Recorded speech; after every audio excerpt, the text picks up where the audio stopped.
What's up, everybody? Welcome in on this first, at least for this podcast, first official day of the off-season. My name is Michael Borky. Appreciate you being here on this Thursday night. It's already Thursday. Week going by pretty quick. Hope it's doing the same for you guys as well. So, the off-season. We did it on the radio show. We're having some. We're doing some off-season content. We're doing top 5 lists and stuff like that. I actually I welcome the challenge of doing 3 hours of radio every day in the off season where there's literally no local sports to talk about.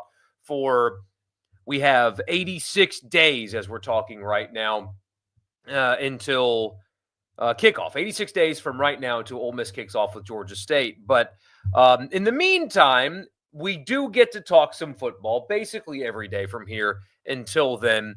Today's an easy one, and it's an obvious one, and it's part of the big picture conversation with Ole Miss football going into this season, and it's the FPI's win-loss projection. It has Ole Miss set at 8-4. Is that, if that comes true, if they are correct, is that an acceptable result for Ole Miss in 2025? That's what we're talking about tonight on this edition of the Rebel Report. Again, I'm glad you guys are here. Hope you're enjoying what has been your summer so far. And I hope you guys have a lot of fun this summer, but I hope you stick with me despite the lull in sports. Anyway, don't forget to subscribe wherever you get your podcast. Just search Rebel Report, subscribe, and leave a rating and a review if you like what you hear. Again, just wherever you get your podcast, search Rebel Report, and you can subscribe there. Also, right here on YouTube, if you're watching or listening on YouTube, don't forget to subscribe and like the video, and also leave a comment as well. After the fact, I see them. And I want to hear what you guys think about these kind of things. So let me know there. And this edition is brought to you in part by Toyota of Brookhaven. Check them out online at toyotaofbrookhaven.com. That's their website. So if you don't live in the area, but you want a car buying experience from people that'll take care of you, check out their website. Their online inventory will give you a really good look before you get in the car and go down there. They're on Exit 40 in Brookhaven, by the way. They have great interest rates on, especially on the new Tundras that they've got there. Outstanding looking trucks. If you need your car serviced, any make or model, they have a service department Monday through Friday, 7 to 7. So it's one of the highest rated in the state as well. So they take care of you in that way. And tell them that I sent you. Get $1,000 on me, $1,000 off before anything else. If you just tell them that I sent you. So, ESPN updated the Football Power Index. As you guys know, the FPI is it's an algorithm. It's a mathematical formula. It factors in all kinds of stuff.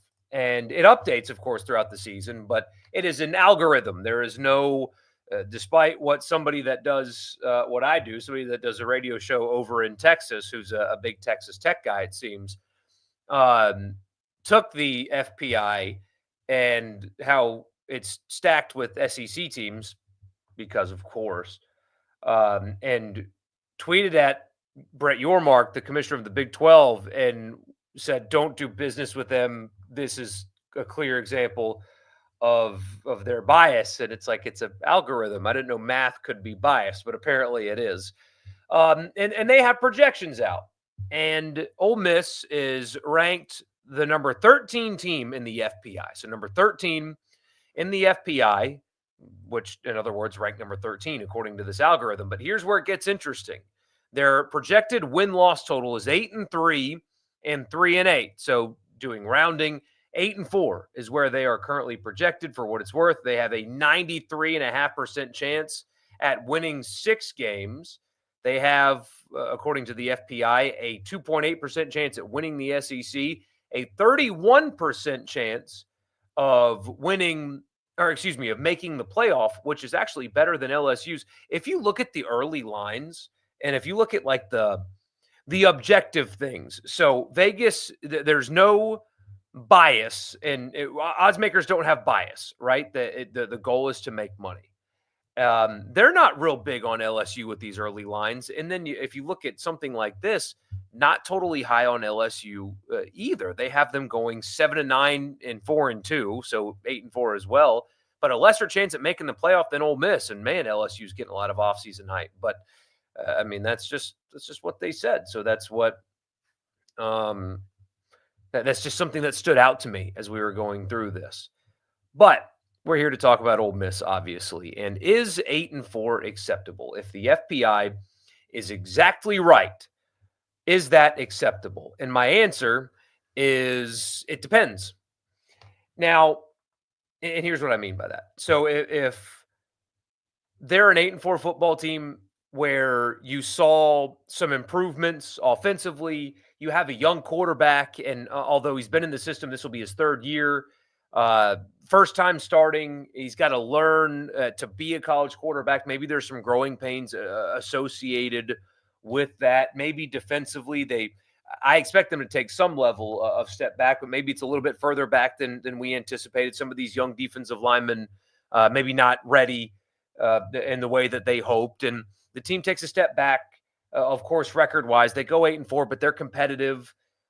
Things look like they are like the program is continuing to win at the level that they currently are. They just lost a lot, and replacing all that's difficult. A lot of youth around, and as a result, they went 8-4. That's fine. That's acceptable. That is totally okay. That's one fewer win than a year ago after they lost a record number of players to the draft. So, generally speaking, yes, if they go 8-4 in 2025 and it looks fine, like there's no weirdness like with the Bentley running back situation. Simmons gets better as the season goes on, but has some growing to do. Those kind of things, totally fine, acceptable. After Corral left, after the 21 season, they took a step back and then immediately got right back to winning again. I expect a similar kind of thing this season. If you guys want my honest prognostication, I do expect it to kind of feel a little bit like it did in 22, minus the garbage with Auburn. Good football team, flawed quarterback, young quarterback growing and learning in his first time as a full-time starter. And then as long as Kiffin handles the end of the season better, that team should have won 9, maybe even 10 games anyway. So that's kind of what I expect them to look like this year. The problem is, though, what is not acceptable is if it is a season in which Pete Golding's defense is why they were successful again, exclusively almost. A lot of Ole Miss's offensive numbers last season were fool's gold, if we're being totally honest. Pete Golding in that side of the ball has carried them in all of their meaningful games, for the most part, over the last couple of years. Now, you had that outstanding offensive day against LSU, and the defense got lit up. But as it turns out, Jaden Daniels was possibly had the greatest individual season at the quarterback position in the history of the conference. But by and large, even in 23, the defense was what helped them win games. Tulane, the Arkansas game even was one where it went down like that. The Mississippi State game really struggled, did Ole Miss against Mississippi State, scoring 2 years ago and also last year. But then, of course, you guys know what happened a year ago. The Georgia game, the biggest one of the season. Georgia was never scoring on that defense all day. They were never going to. The Oklahoma game, defense kept them in it and allowed them to ultimately win that game. The Egg Bowl, offensively, they were awful that day. Defense is what won that game. Defense played well enough to win, obviously, against Kentucky. They couldn't score, especially in the second half. It wasn't perfect, but it was the offensive issues at the end of the Florida game that cost them. Again, it wasn't perfect in Baton Rouge either, but defensively, they played good enough, again, to win that game. It was the offense that couldn't get it done. If they go 8-4 and it's like that, if it's a situation to where they can't run the football again, they have offensive line issues again, they're really bad in short yardage, they're really bad in the red zone still, then changes need to be made. Now, I'm not talking about firing Lane Kiffin or anything like that, but they, after last season, made no material change offensively. Charlie Weiss Jr. back, John Garrison back, Kevin Smith back. I mean, it is the same coaching-wise. And while, if you guys listen closely to the Austin Simmons interview that I did, it sounded like, if you want to try to read between the lines, that they are going to do some things schematically differently this season. They're making some changes. New quarterback, it makes sense. It's a natural thing for them to do that. But materially, they didn't change anything. And so if it's even an 8-4 season and they're still struggling to run the football, offensive line still in bad shape, they're really bad in short yardage, they are really bad in the red zone, and they are only feasting like they did last year on the non-conference in Arkansas. Ole Miss's total season total offensively outstanding, but when you break it down and look at game by game, they feasted on the worst teams that they played. So if it's like that again, then material changes need to be made, and then you might wonder, okay, what the heck's going on? This isn't right. This is concerning. If they don't improve in those areas offensively, there should be cause for concern. This is a great opportunity for them to kind of self-scout and figure out what went wrong in a lot of areas. And if they did not do that, then you've got to wonder why not. So that is the caveat. That is the but. Frankly, I think it's an acceptable result as long as you see forward progress. But if it's like what it was even a year ago, then that's cause for concern and changes need to be made. So would love to hear what you guys have to think about it. This will be a bit of a shorter version of the show tonight, if you guys don't mind. So, but still, we'll read your comments after I tell you the podcast is brought to you in part by Advantage Business Systems. Check them out online at absms.com. Advantage Business Systems has you covered for all of your Mississippi office technology needs. So if you're a Mississippi company and you need technology in the office, wherever you are, if you need tech in the office, check them out at absms.com and tell them I sent you. Get a complimentary office technology assessment. Podcast is also brought to you in part by Priority One Bank. They make you their priority. I had an issue with paying a credit card, and I went to my Priority One Bank location. I'm not having an issue paying the card. I had an issue at literally making the payment, like technologically had an issue, and they helped me out, and it got taken. I was in and out, and it got taken care of very quickly because Priority One Bank makes me their priority, and they will do the exact same thing for you because that, again, that's what they do at Priority One Bank. They make you their priority. All right. Answer: no. Just a simple no. All right, fair enough. Also, the softball game tonight was a blast, except for Ben Craddock blowing up his knee. Yeah, that was that did not look good. 8-4, 7-5 is probably more likely than 10-2.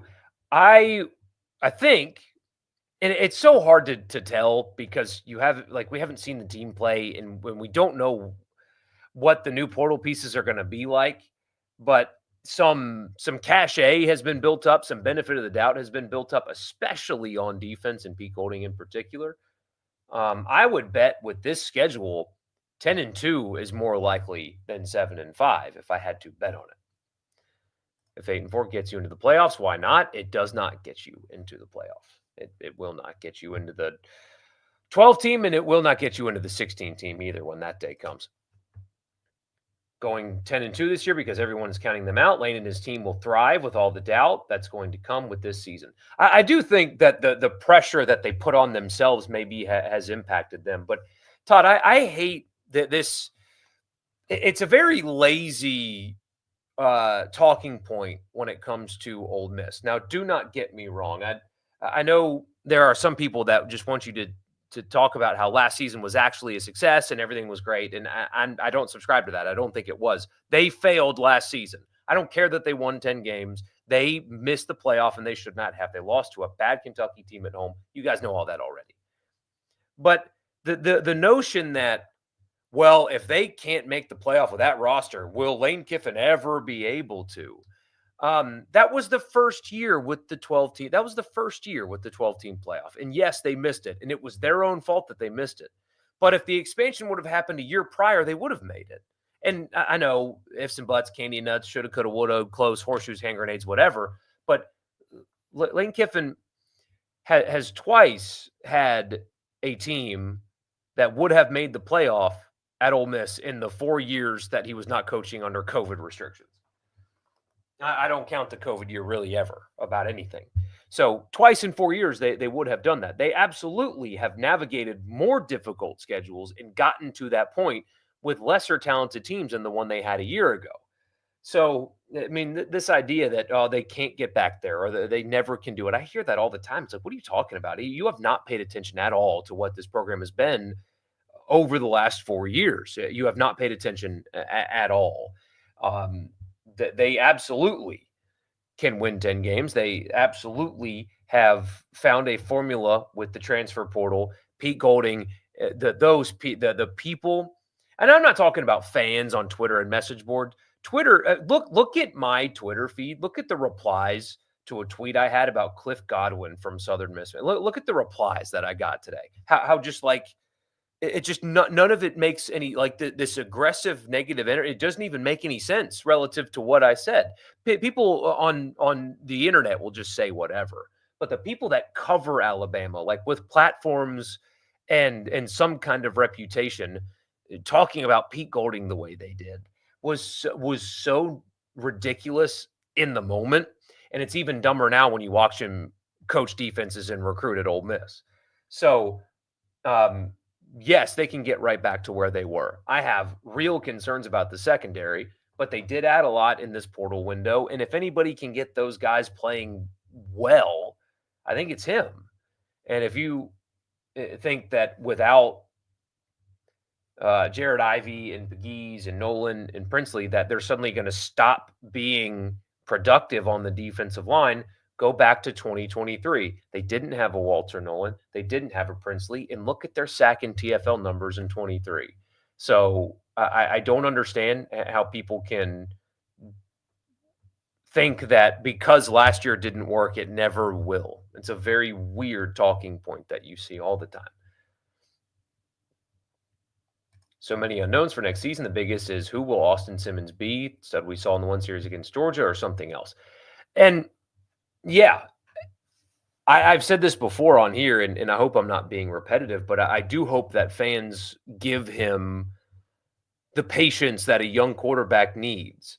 I know it's the third year in his system or in this system. I know that what you hear from people that are around the program and just what you hear from when you listen to him, he's incredibly impressive. I know that, and it's hard not to watch him spin it and not get really, really excited about about his ceiling and what he can be. But on the flip side, he has not been a starter yet, and there are things that he will have to learn on the fly.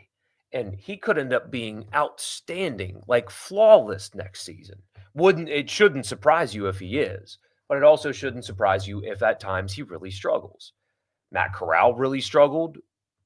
I mean, the 6 interception game in Fayetteville and the 6 turnover game in Baton Rouge. I mean, those were things that happened. And the next season, he was basically flawless.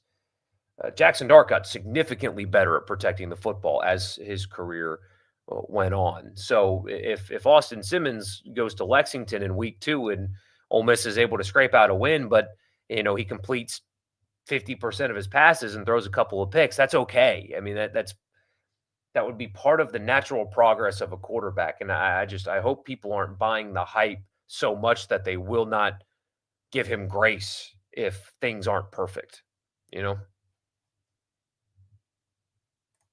Sure, you think he's going to be closer to the drive against Georgia than not? Everybody around there thinks that that's what he is and what he will be all the time.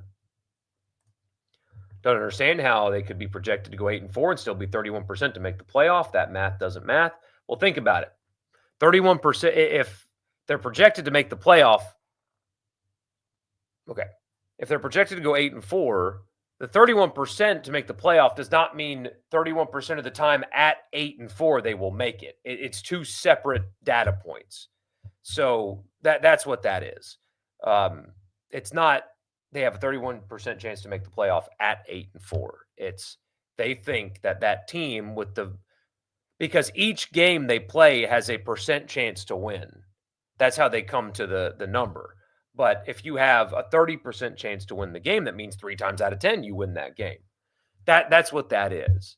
So, and one more win at 9-3, and they very well could be a playoff team. That's what that is. 8-4 is acceptable. Hoping for 9-3 or even 10-2. Think 8-4 or 7-5 is likely, but have a little to go on. Anything less than 8-4, I think, would be a pretty massive disappointment, though, especially with this schedule.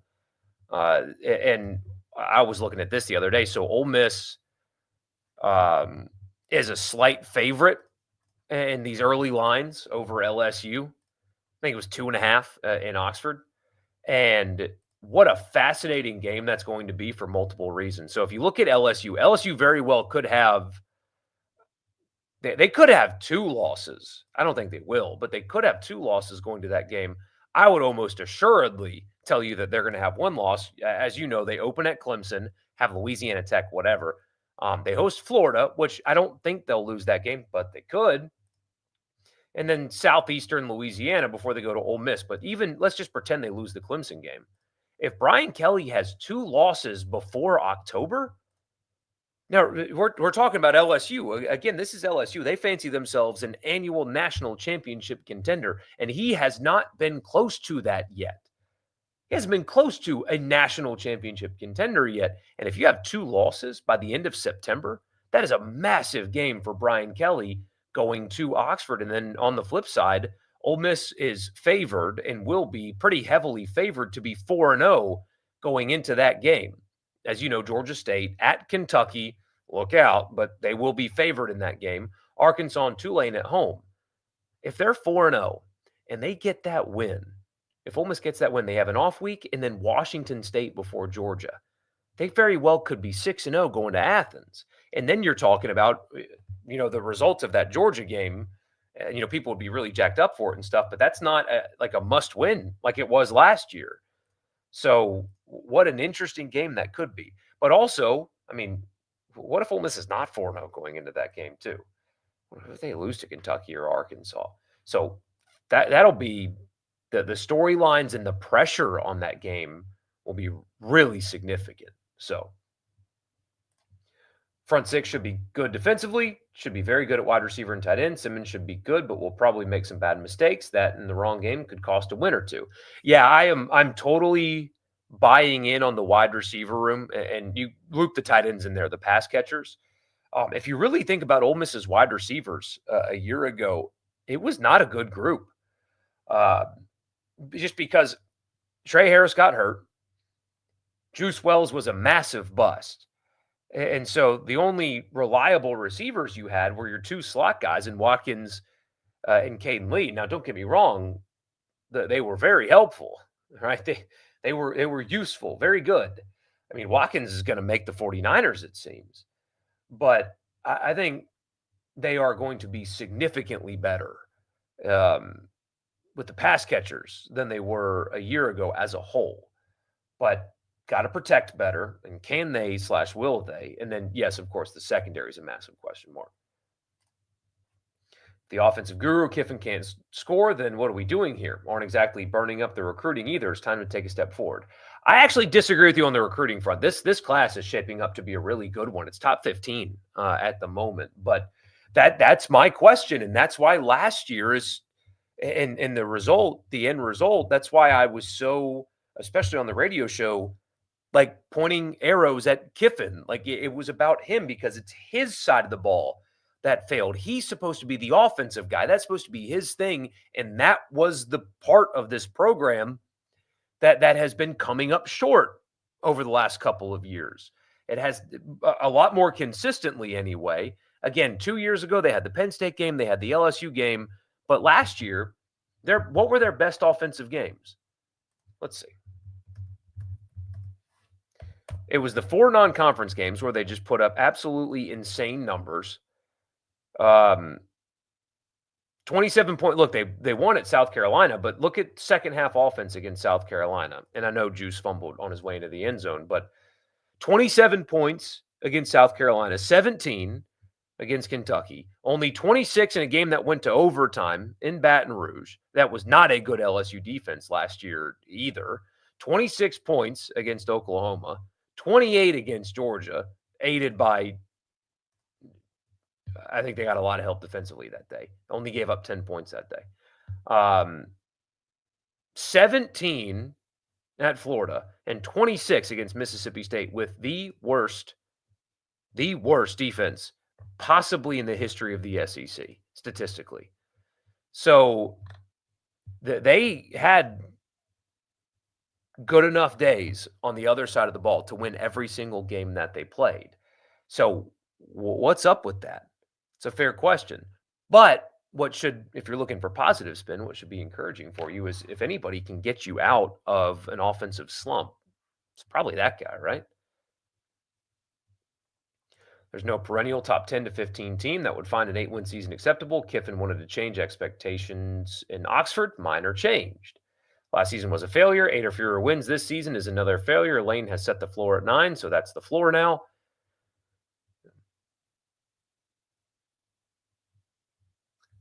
And thank you for letting me know. I will let the smart people know and try to fix that. 8-4 would be a disappointment, but I remember 4-8 6 years ago. There's going to be a step back this year given the number of players that were drafted.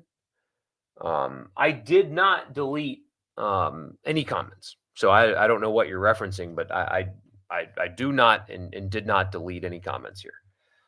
The only ones that I will delete is if a crypto bot finds its way in here, which happens very occasionally. Very, very occasionally. Kelly wasn't even close with Daniels Neighbors and Brian Thomas on the same team. That's crazy. I have been on the Brian Kelly is extremely overrated train.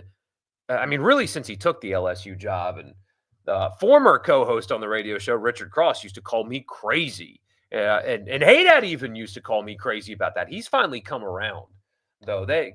I was so ahead of those two on the Brian Kelly's not that good take train, and it just took them a while to get there. It took Hey Dad a while to get there, but he's with me now because look at the results. They will be the same every year under Brian Kelly. The same every year. They will be good, not great. They will be a handful. They will compete with pretty much everybody on their schedule, and they will lose 3 games, and they will not go to the SEC, or if they go to the SEC championship, they won't win it, and they're not going to compete for a national title. That is what he is, and I do not understand why people can't see through that. One of the guys on the next round had him as the 3rd ranked coach in the SEC, which I just cannot imagine being an AD looking for a coach. The example I always use is, let's pretend that you have Saudi money. Like the Saudis are backing a new college football program and you have unlimited money and you can hire whoever you want. Is Brian Kelly really your 3rd call out of the SEC?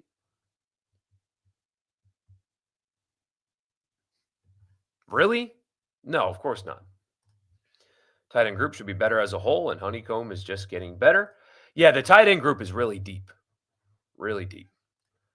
Left Turn Beard said that everyone except for the guy based in France are on campus, and they expect him in a few days. More excited about basketball than football, which is a wild concept. People were panicking about basketball in the first few weeks of the portal being open, outright panicking, as if Chris Beard couldn't figure that out. This roster now, is it perfect? Well, no, but last year's was certainly not anywhere close to perfect. But they are clearly, I think, clearly a lot bigger, and they'll be a lot more athletic, especially down low. You'll get to play Malik Dia at his more natural 4, and they'll have some rim protection. They have big wings.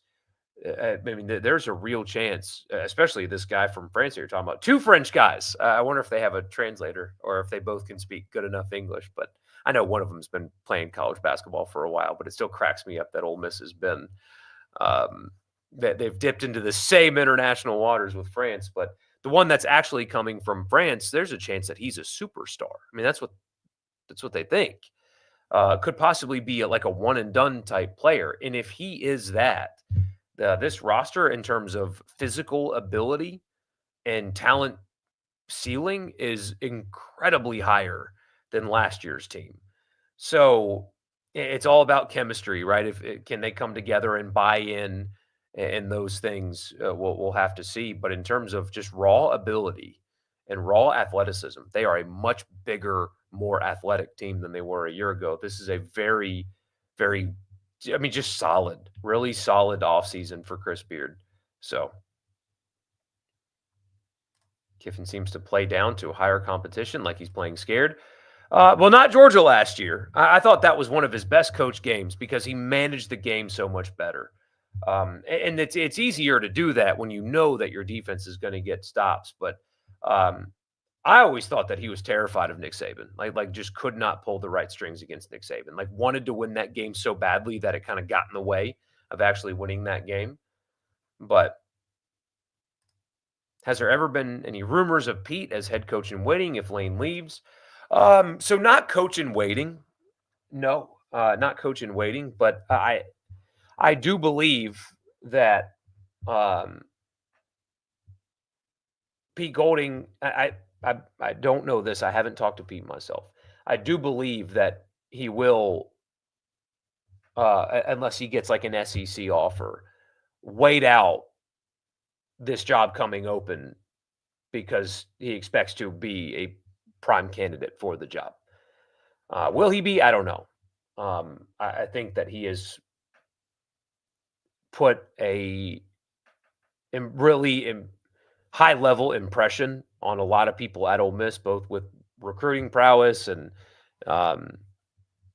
like people really like not only the job he's doing, but him personally. And it's showing. Look at the results in recruiting. You can't deny that. That would be a very easy transition if Lane were to leave. But I don't think he'll wait around forever for that either, especially if he continues to coach great defenses. Somebody's going to come calling. But I do think that if Lane leaves, he anticipates being a prime candidate, and he should be. Don't feel comfortable saying you expect another Sweet 16 or better. It is very tough in basketball to say you must make this round of the tournament because it's all matchup dependent. But yeah, basketball was so much fun this year. It was an absolute blast. I love meaningful basketball. Absolutely love it. Maybe just you, but Kiffin seems to have a game plan that can really work, but doesn't adjust well if it doesn't. Well, and I think this is very elementary, right? I'm not a coach. I'm just a talker. That's what we do here. We just talk, right? If you want X's and O's, there are some places that I can point you, but it's not in my direction. But it did feel like once they got off script is when they really struggled. Like the script was brilliant, and then after that, like they couldn't adjust with the flow of the game. But anyway, Pete would very likely be the new head coach if Lane leaves anytime soon. I would bet on it. Like, let's pretend for a second. Let's just pretend that what NFL job could be coming open soon? I don't know, the Jags. I don't know. Let's pretend that job comes open. That's not a bad example. Didn't they just hired a guy? What NFL jobs could be coming open? Whatever. An NFL job comes open, Lane Kiffin gets offered, he takes it. I would think that I would bet on that being him. But anyway. All right, guys. I'll see you on Sunday. Hope you enjoy your weekend. Enjoy your summer. There's only a few weeks of summer, as I've learned, because we're starting real school coming up, and the start date is actually in the month of July. So we're going to try to make it count. Hope you guys do as well. Thank you for being here, and I'll talk to you guys again on Sunday.